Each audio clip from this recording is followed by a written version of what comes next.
So hiding here in the middle of the maritime forest are a series of these lagoons or freshwater ponds.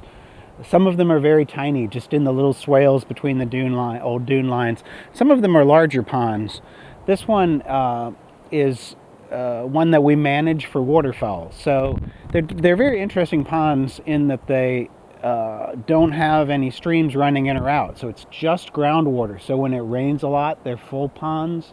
So like now in wintertime, this is a fairly full pond. In the summertime, it'll just, right here on my right, it'll just be basically a small mud puddle, and it'll be open field all around it. We come in and plow that field and plant it in millet, which is a grass that waterfowl like to eat.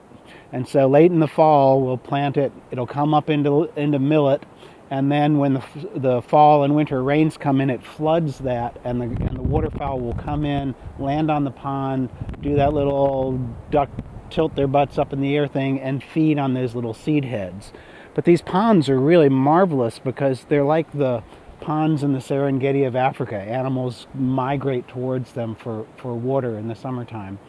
And off here on my left, you'll see on these live oak trees that are sort of exposed, they have this sort of gray cast to them, and that's all different species of lichen that are growing on the limbs.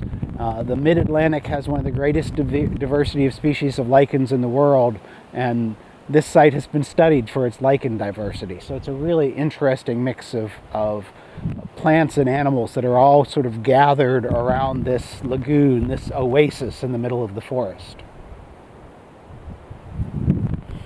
Other animals that use this, you'll see some bird houses on the far side on those green posts. Those are tree swallow bird houses, and tree swallows are doing something unusual where most birds are moving their range north with climate change. They're actually expanding somewhat southward.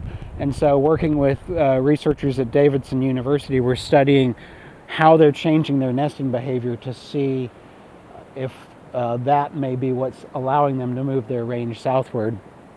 And also working their way along the edge of the forest here, you'll see kingfishers, which will dive in here and eat frogs and other things. But there are no fish in this pond at all because there's no water flowing in and out.